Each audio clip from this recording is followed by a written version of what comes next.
Hello, my friends. Welcome to my channel. I'm Aimee Esther. I have multiple chronic illnesses and I have children.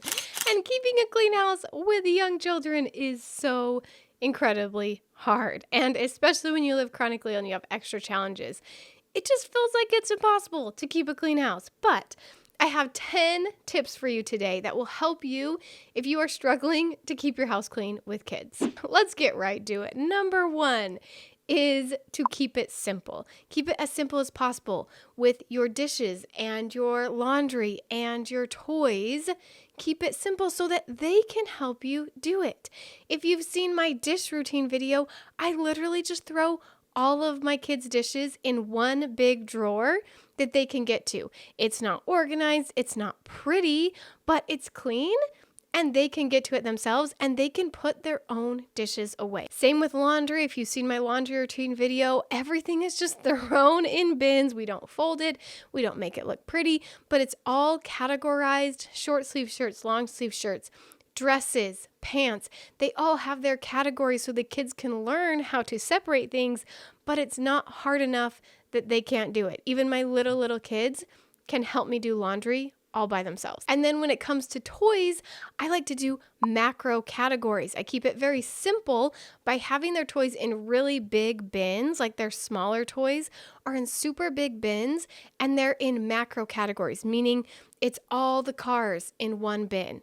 It's all the building blocks in one bin. So it's easier for them to put stuff away because I'm not trying to color code it or make it look nice and Pinterest worthy. No, we're just going to make them into big categories. And that's why I love using those bins that you can't see through, because it doesn't have to look nice inside. It just has to have a place to go and a place that is easy for the kids to put back away. Okay, tip number 2 is naked meal times, especially when they're little.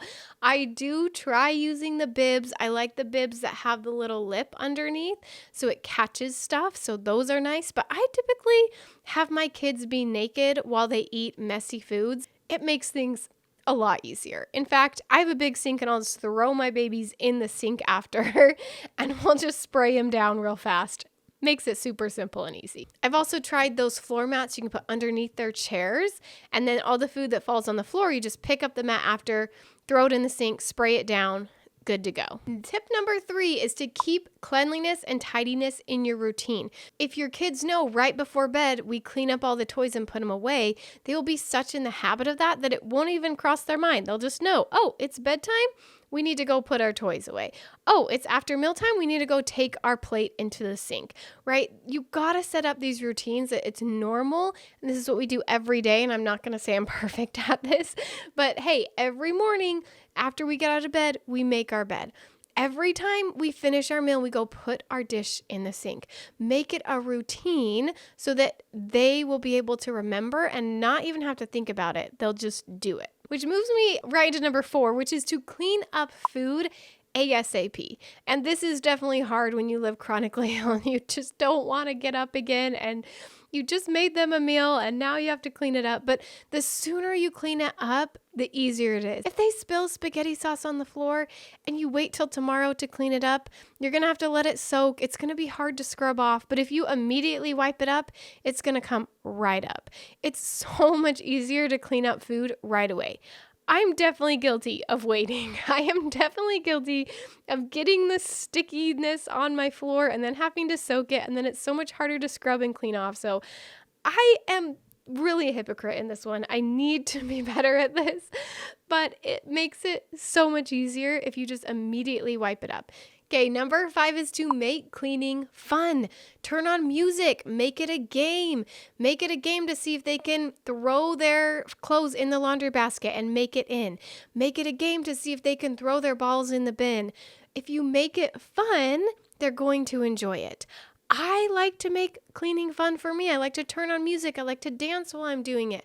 I like to enjoy my time. Like, what's the point of doing it if it's not going to be fun? We got to do it anyway. Let's just make it fun. Which leads me right into number 6, which is to buy them their own cleaning stuff as toys, right? They have these little cleaning sets that you can buy for the kids. I have a really cute one. I will link it down below that has a little mop and a broom, and it just helps them learn how to do it. They see you doing it. They want to do what you do. So give them the opportunity to do that. Because I know a lot of times for me, it's like, it's so annoying if they take my broom. It's so big and heavy and then they can't hold it. Well, I buy them their own little miniature version of it. They love it. Get them a water spray bottle where they can go spray it on the wall and wipe it off. My kids love this. And you want to give them that while they still enjoy it, because they're not going to enjoy it forever. They're not going to always want to be like mom. One day they're going to want to be the opposite of mom. So let's lean into that. Let's give them the opportunity to clean, even if it makes it harder sometimes, even if they make it a little more messy by trying to help you clean. In the long run, it will be worth it. Okay, number 7 is to hide their toys. I know this sounds silly, but hide the bulk of their toys and only get out a few toys at a time. So this could mean that you put them in your basement or in your garage or in another room where they can't see them, and you do a toy rotation. I know a lot of people who do that. If you have like more of a toy room set up or a large area for toys, you can rotate your toys, put some of them in there, then move those out, put other ones back in. So it feels like they're getting new toys all the time. For my kids, I do a little bit of toy rotation, but I also just keep their toys in a closet in the living room that they don't typically go to. They know there's toys in there, but I don't keep it open. I go in, I get one bin of the toys out, I get one of their big items out, and then I close the door and they're distracted with the toys that I got out, that they don't try to go get more out. But if they're in a closet, they can easily access, they can get in and out whenever they want. They just pull everything out and it gets everywhere. It's just a mess.